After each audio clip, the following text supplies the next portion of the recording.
오늘의 본문 마가복음 1장 띄어띄엄인데요. 함께 봉독하도록 하겠습니다. 시작합니다. 하나님의 아들 예수 그리스도의 복음의 시작이라. 세례 요한이 광야에 이르러 죄사함을 받게 하는 회개 세례를 전파하니 나는 너에게 물로 세례를 베풀었거니와 그는 너에게 성령으로 세례를 베푸시리라. 그때 예수께서 갈릴리 나사렛으로부터 와서 요단강에서 요한에게 세례를 받으시고 곧 물에서 올라오실새 하늘이 갈라짐과 성령이 비둘기같이 자기에게 내려오심을 보시더니 하늘로부터 소리가 나기를 너는 내 사랑하는 아들이라 내가 너를 기뻐하노라 하시니. 아멘. 오늘은 함께 복음의 시작이라는 제목을 가지고 말씀을 나누겠습니다. 먼저 오늘 첫 예배를 허락하여 주신 그 첫 예배 문을 열어주신 하나님 아버지께 영광과 찬양과 존귀 올립니다. 새 시작하면 우리 보통 덕담이라는 것 하죠. 이 덕담의 흥미로운 점은 사실 이게 단순한 미래형이 아니라 미래 완료형의 의미를 가진다는 거죠. 그런 의미로 주 안에서 복 받을 여러분들이 아니라 이미 복 받은 여러분들이 되심을 환영하고 축복합니다. 아멘. 모두 우리 덕담 한마디씩 나누면서 시작하죠. 새해 복 많이 받으세요. 새해 복 많이 받으세요. 새해 복 많이 받으십시다. 올 한 해에도 우리 모두 주 안에서 형통한 은혜 누리실 줄 믿습니다. 아멘. 지난해 동안 말씀대로 주님의 은혜로 창세기를 쭉 살펴봤죠. 창세기 받았던 은혜를 기초 삼아서 마가복음을 시작할 텐데요. 그런데 하나님께서는 왜 여러 가지 복음서 중에서 마가복음을 선택하라고 인도해 주셨을까요? 저는 이런 은혜를 받았어요. 마가복음이 가장 먼저 써진 복음서라는 거죠.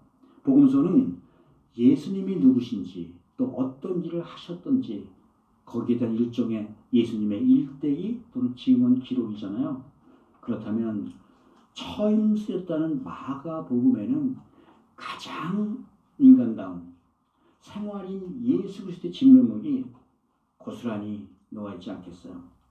역시 마가복음에만 그 당시 예수님이 직접 쓰셨던 언어, 말, 행동 그런 것들이 가감없이 아주 사실적으로 표현되어 있죠. 그러다 보니 마태복음이나 누가복음에서는 이 마가복음을 인용한 구절들이 많습니다. 다른 말로 말하면요, 마태복음이나 누가복음은 이 마가복음의 해설서, 주석 역할을 한다는 거예요. 이 마가복음을 통해 우리 삶 속에서 2000년 전에 이 유대 땅을 거니셨던 우리 주 예수 그리스도를 만나는 은혜 누리시기를 주의 이름으로 축복드립니다. 아멘. 여러분들 마가라 그러면 가장 먼저 떠오르는 이미지가 어때요? 저는 오래전에 성지 순례 갔을 때 마가의 다락방이라는 데를 가봤습니다. 그 가보는 순간 저희 마음속에 있던 가장 오래된 질문 하나가 딱 풀리는 순간이기도 했어요. 우순절날에 어떻게 성령님이 그 120명이나 모여 기도하는 그 낮고 비좁은 다락방에 임하셨을까? 어떻게 그 좁은 공간에서 하늘로부터 급하고 강한 바람소리와 함께 불의 혈처럼 나눠지는 성령님께서 120문도 하나하나 위에 불같이 임하셨을까? 골방이라 생각하면, 골방 같은 다락방이라 생각하면 도저히 상상할 수 없는 그런 광경들이잖아요. 그런데 막상 들어가 보니까요, 그 다락방은 궁궐처럼 천장이 높고 넓은 저택 2층 홀이었어요. 아마 당시 예루살렘에서는 궁궐을 제외하면 아마 손에 꼽힐 정도로 부잣집의 대저택이었을 겁니다. 제가 거기 들어가 보니까요, 비로소 마지막 만찬하시던 예수님의 모습과 또 성령님이 임재하시던 그 다락방의 모습들이 그려지더라고요. 영어로 보면 upper floor라고 나와 있어요. 마가사우스 upper floor라고 나왔는데요. 2층에 하늘이 가까운 2층에 주의 성령이 항상 먼저 임하시는 줄 믿습니다. 아멘. 우리 역시 2층에서 지금 예배를 드리고 있어요. 이 안에 주의 임재가 있으시기를 주의 이름으로 축복드립니다. 아멘. 마가는 원래 키프로스, 구브로라고 성경에 나와 있죠. 사이프러스, 시돈 두로라는 도시 바로 앞에 지중해 있는 가장 큰 섬이에요. 그 마가는 원래 이 구브로에서 사업에 성공한 유대인 집안의 출신이죠. 그는 어머니 마리아와 외삼촌 바나바의 영향으로 독실한 그리스도인으로 자라났어요. 후에 로마에서 베드로의 동역자로 베드로의 영적 아들로 그를 쫓아다니며 그의 했던 모든 증언들을 바탕으로 로마인들을 위한 복음서를 쓰지요. 종으로 섬기러 이 땅에 오신 예수님, 이 모습이 마가의 눈에 비쳤던 예수님의 모습이었었어요. 우리 한 해 이 마가복음을 통해서 지금 2000년 전에 이 땅에 오셨던 진짜 예수님을 만나는 은혜를 누리시기를 주의 이름으로 축복드립니다. 아멘. 첫째, 이 마가복음 1장 1절에 이렇게 시작하죠. 우리 함께 읽을까요? 하나님의 아들 예수 그리스도의 복음의 시작이라. 여러분, 복음의 본질은 무엇입니까? 마가는 복음은 예수 그리스도로부터 시작된다고 말합니다. 아멘. 예수 그리스도로 시작되는 것이 복음인 줄 믿습니다. 아멘. 복음은 아담도 아니고 아브라함도 아니고 다윗도 아니고 예수로부터 시작된다는 거예요. 아멘. 이것이 마가가 보는 복음의 시작입니다. 자, 그러면 여러분들에게 복음의 시작은 뭡니까? 사람들은 서로 여러 가지 서로 다른 이유를 가지고 다른 신앙생활들을 해오지요. 어떤 이들은 마음의 평안을 위해서, 어떤 이들은 삶이 너무너무 고달퍼서, 어떤 이들은 새 지식을 얻어보려고 신앙생활을 시작합니다. 물론 여러 가지는 다른 이유로 신앙생활을 시작하더라도 궁극적으로 하나님만 만날 수 있다면 모두 다 좋은 일이죠. 그런데 마가는 명확하게 예수 그리스도가 복음의 시작이라고 강조하고 있는 겁니다. 아멘. 과연 예수 그리스도가 누구신지 또 어떻게 그를 인식하고 있는지가 복음의 시작이라는 거예요. 아멘. 그래서 마가는 복음을 예수 그리스도가 하나님의 아들임을 인식하는 것부터 시작한다고 말씀하고 있는 겁니다. 아멘. 여러분, 2000년 전에 마가 눈에 비친 예수님은 엄청나게 파워풀하고 엄청나게 인기가 있으셨던 분이었어요. 그분은 사람들을 피해 다닐 정도로 사람들에게 둘러싸인 채 사셨죠. 식사 시간이 없어 길가를 지나시다가 길섭에 밀을 뜯어 드시면서 식사를 대신했고, 몰려오는 곤충들을 피해서 산으로 도망가시기까지 했어요. 그만큼 그분의 가르침은 위력적이었고 그분이 가시는 곳마다 기사와 이적이 따라다녔다는 거예요. 아멘. 수많은 사람들이 그래서 그분의 옷자락이라도 한번 만져보겠다고 그 뒤를 그렇게 따라다녔다는 겁니다. 아멘. 만약에 여러분들이 지금 2000년 전에 그 예수님을 눈앞에서 뵌다면은 여러분들은 어떻게 반응하시겠어요? 길 가다가 우연히 그분을 만났어요. 여러분들 그저 감탄이나 몇 번 하고 그걸 그분이구나 지나가시겠습니까? 아니면 아니 도대체 저분이 누군데 저렇게 저런 일을 한다는 거야? 구경 삼아 쫓아가 보기라도 하겠습니까? 만일 그 예수가 나와는 전혀 상관없는 사람이라고 느낀다면 그냥 지나쳐버리고 말겠죠.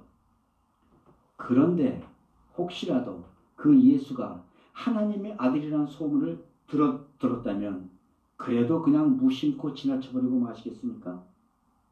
그러다가 혹시 그가 확실히 하나님의 아들이구나 하는 사실을 알게 된다면 여러분들은 어떻게 하시겠어요? 만약 그분이 진짜 2000년 전에 바로 그 예수님이라면 여러분들도 가진 것 다 팔아서 보물을 사듯이 그분을 만나기 위해 그분을 얼굴을 보기 위해 최선을 다하지 않겠습니까? 예수님이 누군지 알고 어떻게 대하는가 하는 이 태도에 따라 복음의 능력이 시작된다는 겁니다. 2000년의 사람들이 왜 그렇게 예수님을 따라다니면서 환호했겠어요?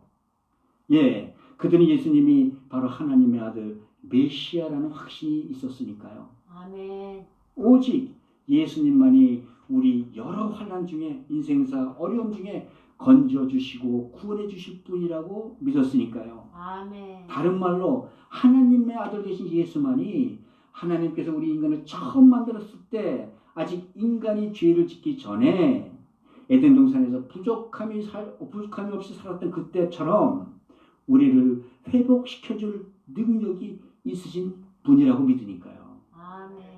그래서 복음의 능력이란 본질적으로 회복되는 능력입니다. 아멘. 태초에 하나님께서 창조하신 인간성의 완전한 회복, 다시 말해 영성의 완전한 회복을 말하는 것이죠. 이 영성이 우리의 신앙의 태도를 결정한다는 거예요.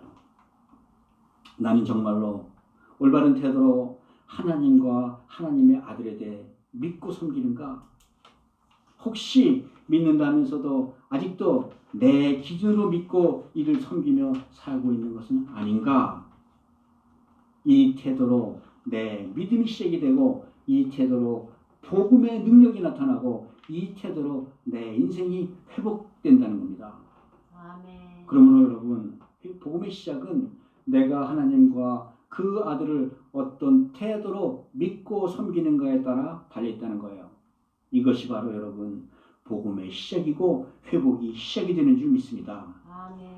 그렇다면 여러분들은 예수를 믿은 후에 여러분들 삶에 어떤 회복이 일어났습니까?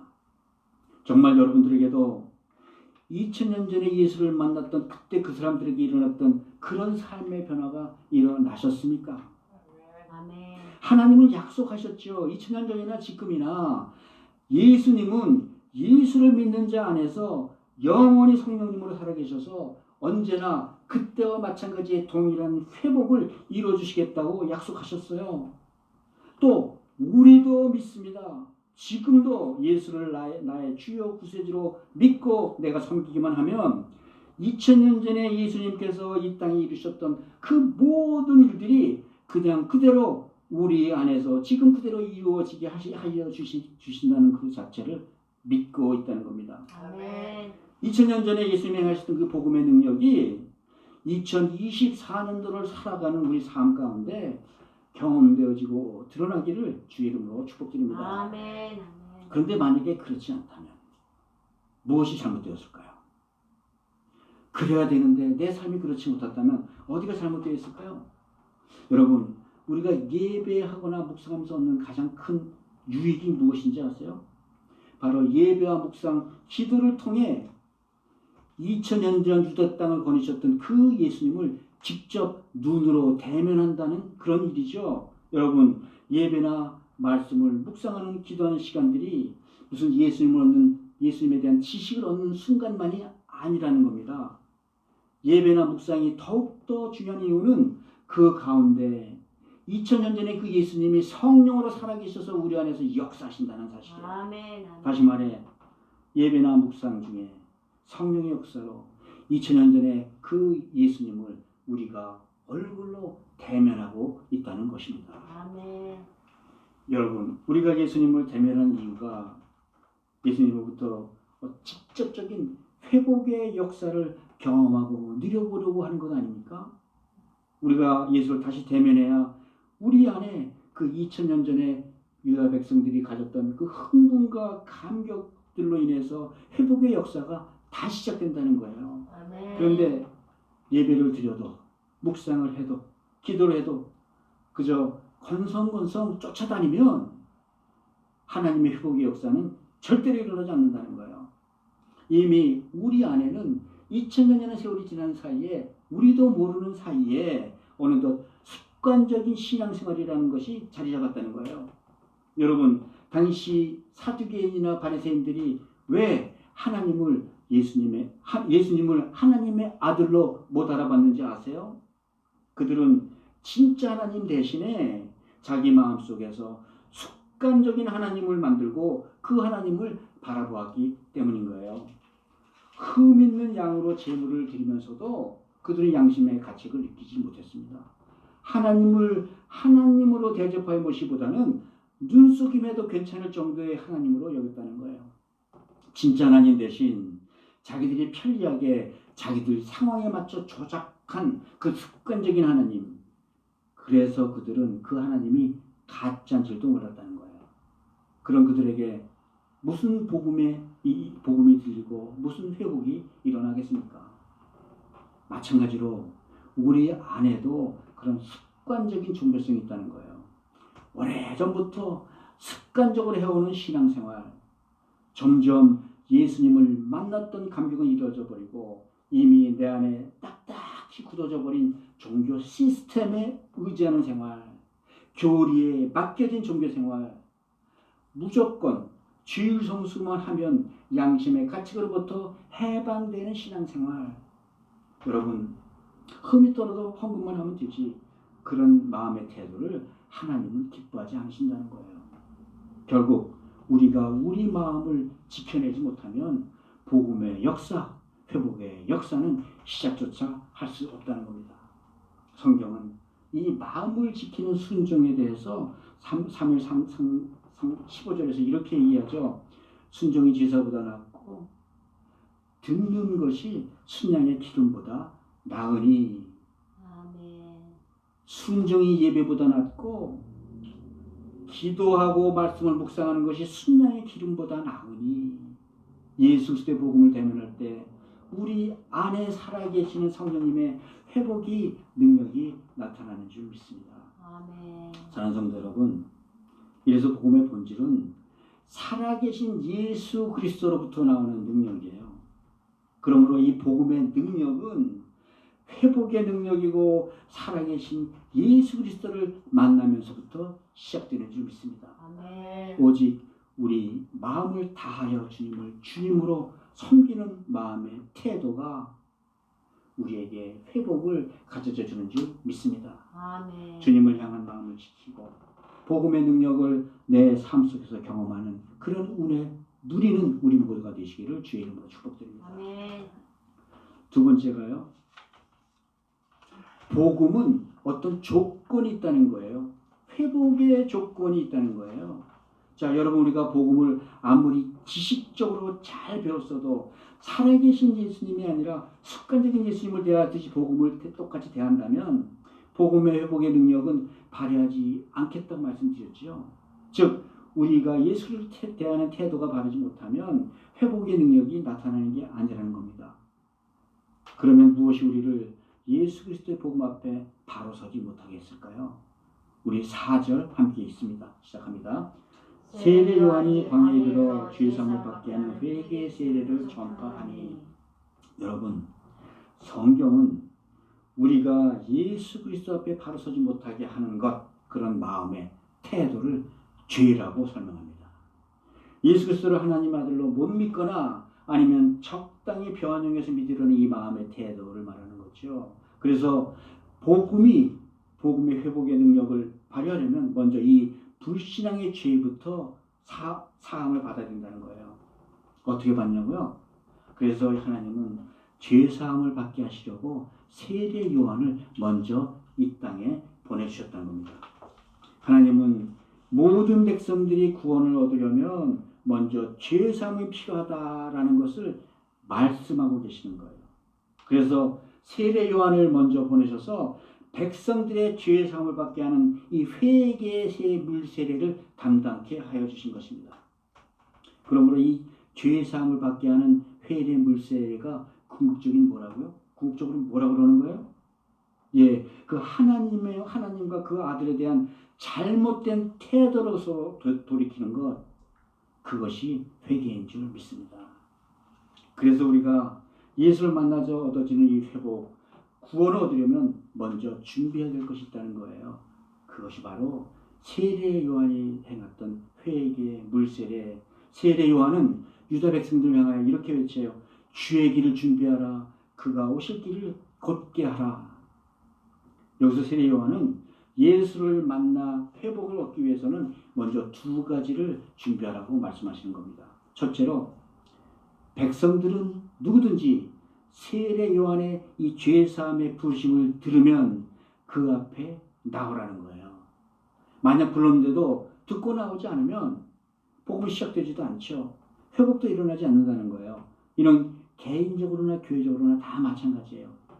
아무리 교회에서 예수님이 누군지, 왜 예수님이 인간에게 오셔서 십자가에서 돌아가셨는지를 설명하고 알려주고 또 그가 오시는 길목에서 꼭 기다리다가 오시면 잡으라고 요구를 해도 따라오지 않으면 구원은 없다는 거예요. 사실 아무리 예수님께서 우리를 고치시고 우리를 회복시키려고 애쓰셔도 우리가 그분의 부르심에 응답하지 않으면 복음은 또 구원의 역사는 구원의 회복은 아무 의미가 없지 않겠어요?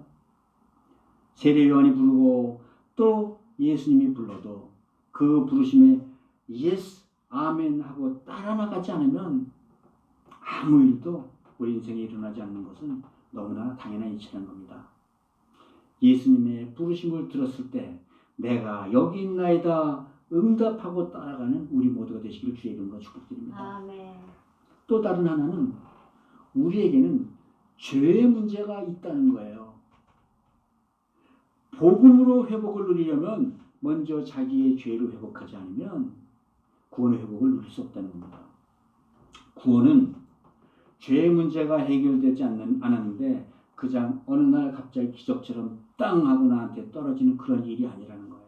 결국 구원이라는 건 죄 때문에 망가진 인생이 원래대로 죄 짓기 이전의 상태로 회복되는 것이잖아요.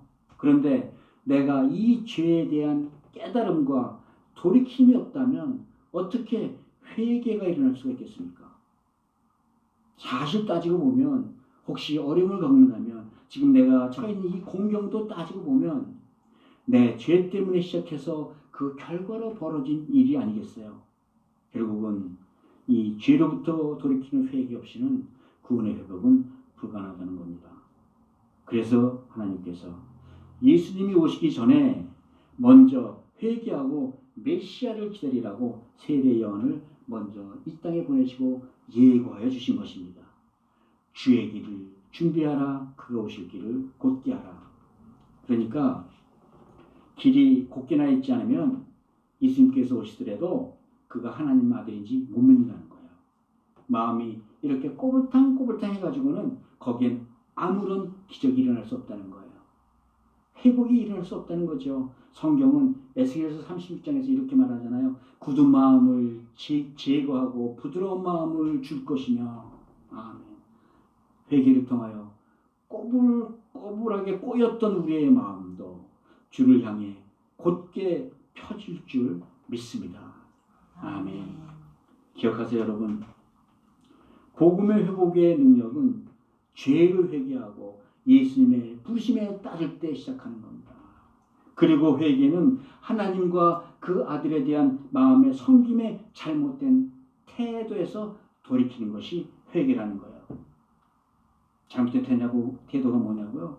하나님을 가볍게 여기는 태도, 하나님을 무시하는 태도, 하나님 없이도 내 인생은 내가 멀쩡히 잘 꾸려나갈 수 있다고 생각하는 그 태도, 하나님의 말씀을 어기면서도 하나님의 진노에 대해서는 아무런 감각조차 없어요. 흠있고 불량한 건 하나님한테 드리고 이쁘고 좋은 것은 다 내가 누리겠다는 태도, 하나님 앞에 모든 것 다 알고 있는 것 같이 고집을 꺾지 않는 그 교만한 태도. 여러분, 이 잘못된 태도의 근원이 뭐라고요? 이것이 바로 죄라는 겁니다. 예, 모두 자기가 하나님을 통제할 수 있다고 믿는 태도란 거예요. 근데 이것이 뭐예요? 종교죠. 내가 하나님을 내 마음대로 부를 수 있다는 태도. 그런데 여러분, 여기 이런 교만한 마음에서 돌이켜 회개하지 않으면 복음으로 인한 회복은 없습니다. 그런데 이렇게 회복을 얻기 위해서는 여기에 굉장히 중요한 영적인 원리가 하나 있다는 거예요. 하나님은 언제나 약한 자 편에 서 계십니다. 하나님은 언제나 강한 자, 교만한 자 편에 서 계시지 않아요. 그런데 이 원리는 영적으로만 해석되는 것이 아니라 육적으로도 마찬가지라는 겁니다. 감히 어느 누가 어떤 피조물이 창조자 하나님 앞에 당당하게 설 수가 있겠습니까? 감히 누가 하나님 앞에 또 설 수 있겠습니까? 인간은 누구나 하나님의 거룩과 영광 앞에 대면하는 순간 이제 죽겠구나 하게 된다는 겁니다. 이사야 6장을 보니까요. 하나님을 대면하는 이사야는 이렇게 고백해요. 화로다 이제 나는 망하게 되었도다. 하나님을 대면하는 자 치고 그 영광의 빛 앞에서 살아나는 자가 없다는 것이에요. 모세가 산에서 내려올 때 백성들은 그를 바라보지 못했습니다. 그를 가리기 위해서 면사포를 쓴 것이죠. 그 영광을 가리기 위해서. 여러분, 이것이 바로 우리가 하나님을 대하는 진짜 태도여야 된다는 거예요. 하나님 앞에 납작 엎드려 숨소리조차 내지 못하는 그런 존재가 우리라는 거예요. 그런 우리가 어떻게 하나님을 내 마음대로 할 수 있겠습니까? 여러분, 우리 스스로가 만약에 강하고 믿는다면 이는 정말로 복은 고사하고 저주받을 태도예요. 자기 스스로 강하다 믿는 자 위에 절대로 하나님의 은혜는 임하지 않으십니다. 하나님의 은혜는 오히려 그 마음이 겸손하고 그 마음이 가난하고 육신이 굶주리고 약한 그런 자들에게만 임하는 줄 믿습니다. 누가복음 5장에서 이렇게 말씀하시잖아요. 내가 의인을 부르러 온 것이 아니라 죄인을 불러 회개시키려 왔노라. 아멘. 하나님은 회개하는 자들을 불러서 회복시키심으로 그를 통해 하나님의 영광을 나타내시는 줄 믿으시기 바랍니다. 아멘. 사랑하는 성도 여러분, 복음은 회개하며 주를 따르는 자들에게 구원의 회복을 역사하세요. 그런데 사람은 스스로 회개할 능력이 없지요. 오직 하나님께서 택하신 특별한 자들만이 누리는 특권이지요. 이 회개를 통하여 죄로 죽었던 우리 사람의 영이 하나님의 영으로 다시 살아나 주를 따르게 되는 줄 믿습니다. 아멘. 우리 모두 회복되는 은혜, 구원받는 하나님의 은혜에 누리시기를 주의 이름으로 축복드립니다. 아멘. 마지막으로 이 복음의 역사는 어떻게 시작하느냐. 계속 세례 요한은 이렇게 말씀하세요. 8절 함께 읽죠. 시작합니다.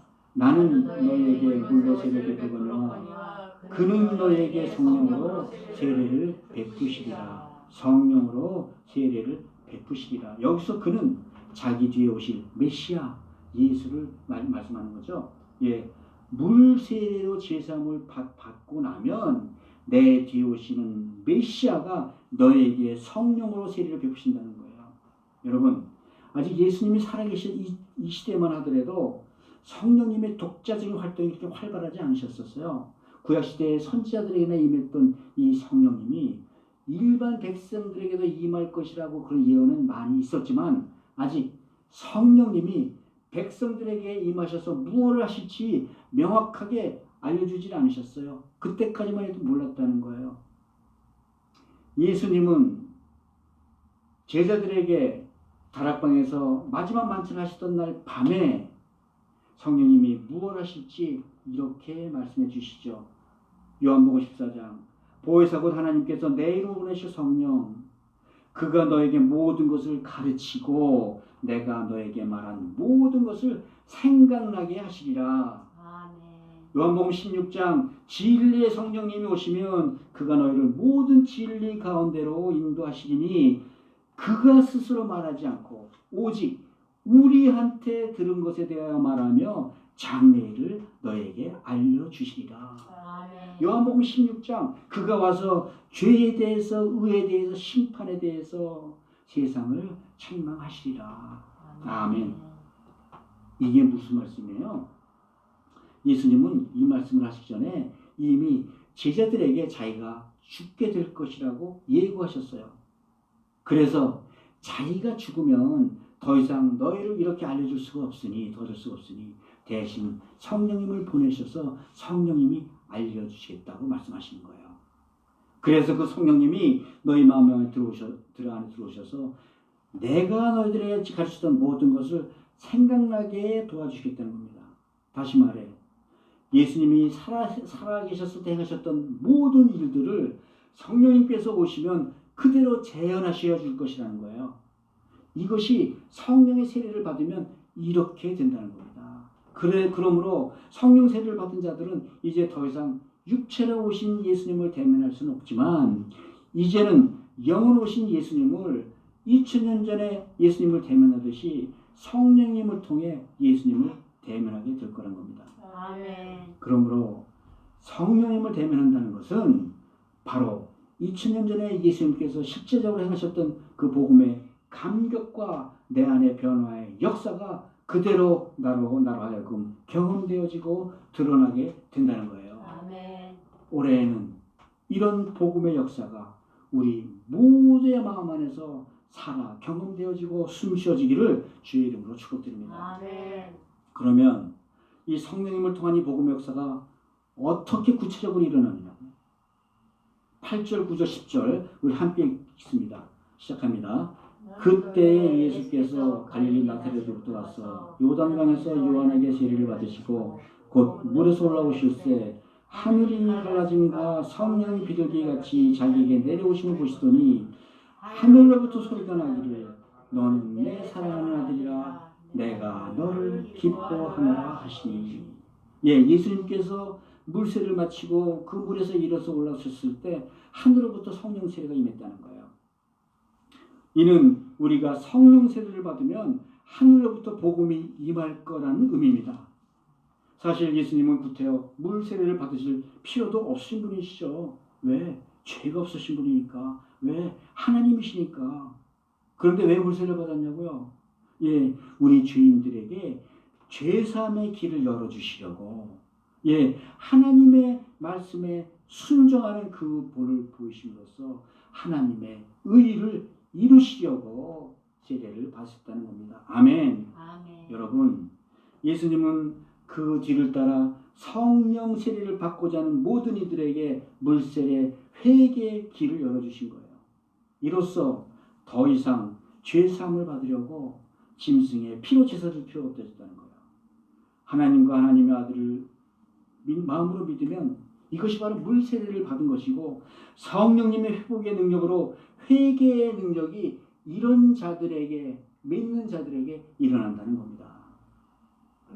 여러분, 예수님은 물세례를 마치자 하나님의 음성을 들으셨어요. 마찬가지로 우리가 하나님과 그 아들을 마음으로 믿으면 이럴 때 우리도 복음의 음성을 듣게 되는 줄 믿습니다. 아멘. 그런데 그 복음이 뭐냐고요? 너는 내 사랑하는 아들이라 내가 너를 기뻐하노라. 아멘. 아멘. 여러분, 이제 하나님께서 들려주시는 하나님의 음성 복음을 들으실 수 있기를 바랍니다. 아멘. 이제 너희는 더 이상 수고와 고생뿐인 세상 속에서 매여 죄와 사망의 굴레 속에서 힘들게 살아갈 필요가 없단다. 이제 더 이상 그 죄와 허물이 너희를 속박하지 못할 것이야. 이를 위해 나 여호와가 나의 독생자, 사랑하는 독생자를 인간의 몸을 입혀 너희를 세상에 보냈다가 그 사랑하는 아들이 십자가에서 흘리게 될 그 피로 너희들의 죄가 용서를 받을 것이야. 아멘. 성경은 이사야서 53장에서 이렇게 얘기하죠. 그가 찔림 우리의 허물 때문이요 그가 상함 우리의 죄악 때문이라. 그가 징계를 받음으로 우리는 평화를 누리고 그가 채찍을 맞음으로 우리는 나음을 얻었도다. 아멘. 우리는 다 양 같아서 각기 지각길로 갔거늘 하나님 아버지께서는 우리 모두의 죄악을 그에게로 담당시키셨도다. 아멘. 이제 너희가 너희 죄를 위해 십자가에서 죽은 나와 나의 아들 그 예수를 믿으면 내가 너희들의 주요 구세주가 될 것이고 그 너희들의 주요 구세주로 마음으로 믿고 입으로 시인하면 이제 내가 너희들을 내 아들로 새롭게 삼을 것이니라. 그러면 너희들은 나 여호와의 아들이 되고 너희가 나를 아빠 아버지라고 부르게 할 것이라. 아멘. 성경 갈라디아서 4장 6절에서 이렇게 말씀하십니다. 너희가 아들임으로 하나님이 그 아들의 영을 우리 마음 가운데 보내사 아멘. 아빠 아버지라 부르시게 하니라. 아멘. 그러면 비로소 너희들도 내 음성을 듣게 되리라. 아멘. 너는 내 사랑하는 아들이요 아멘. 내가 너를 기뻐하노라. 아멘. 복음은 세상 속에서 힘들고 지쳐서 더 이상 살아갈 의조차 잃은 우리들에게 새로운 힘을 주셨어요. 아멘. 너희는 세상이 속이더라도 낙심하지 말라. 너희는 내가 기뻐하는 나의 사랑하는 내 아들과 딸이라. 아멘. 이제 이 복음을 들은 우리 모두는 더 이상 죄인이 아니죠. 하나님은 하나님의 아들 예수 그리스도의 이름을 믿는 자들에게 새로운 아이덴티티를 주셨다는 겁니다. 여호와를 믿고 그리스도의 이름으로 내게 기도하면 이제 내 모든 소원도 내가 이루어 주리라. 아멘. 2000년 전에 예수님께서 핍박받던 백성들에게 부으시던 그 은혜를 오늘 똑같이 우리들에게 베풀어 주시겠다는 거예요. 아멘. 그러므로 더 이상 그리스도를 믿는 자들에게는 세상에 죄와 사망의 굴레에 허덕이며 살아갈 필요가 없어진 거죠. 이제는 복음의 능력으로, 성령의 능력으로 천국을 상속받은 그 아들로 살아갈 수 있기 때문입니다. 아멘. 이로써 예수 그리스도의 복음을 듣는 자마다 이제 우리 마음 안에서 회복의 역사, 구원의 역사가 시작되는 줄 믿습니다. 아멘. 사랑하는 성도 여러분, 이렇게 복음은 우리에게 새로운 정체성, 아이덴티티를 부여하셨어요. 예수 그리스도의 복음으로 말미암아 죄인된 우리가 하나님의 자녀가 되는 권세를 얻게 된 겁니다. 아멘. 보라, 이전 것은 지나갔으니 새 것이 되었도다. 이것이 바로 복음의 역사라는 거예요. 아멘. 우리 모두 복음을 듣고 그 능력으로 살아가는 새로운 피조물이 되시기를 주 이름으로 축복드립니다. 아멘. 이제 말씀을 맺겠습니다. 오늘 새롭게 마가복음을 시작하면서 지난 한 달 정도 여러 가지 생각들이 많이 겹쳤습니다. 어떻게 해야 이 말씀들이 살아계신 예수님께서 직접 우리에게 하시는 말씀, 영의 말씀으로 들릴까? 오직 성령님의 능력에만 의지하여 기도에 힘쓰는 저와 여러분들이 되시기를 주의 이름으로 축복드립니다. 아멘. 오늘은 복음은 회복이라는 것에 대해 말씀을 드렸죠. 그러나 사실은 복음은 이 회복만을 말씀하지는 않아요. 복음에 따른 반작용이 있지 않습니까? 온전한 회복이 이루어지려면 사실 우리에게 먼저 제거해야 될 수많은 종교성들이 있다는 거예요. 마음의 태도들이 있다는 거예요. 그래서 당분간은 복음으로 인한 인간성의 회복과 그에 따른 반정에 대한 말씀을 나눠갈 것입니다. 언제나 이 말씀들이 영과 진리로 오는 말씀이 되도록 우리 마음의 태도부터 뒤돌아보는 우리 모두가 되시기를 바랍니다. 아멘. 아무쪼록 올 한 해 마가복음의 말씀을 통해 2000년 전에 살아계셔서 유대 땅을 거니시던 그리고 그 백성들과 함께 웃고 울으시던 우리 주 예수 그리스도의 얼굴을 다시 대면하는 축복을 누리시기를 주의 이름으로 축복드립니다.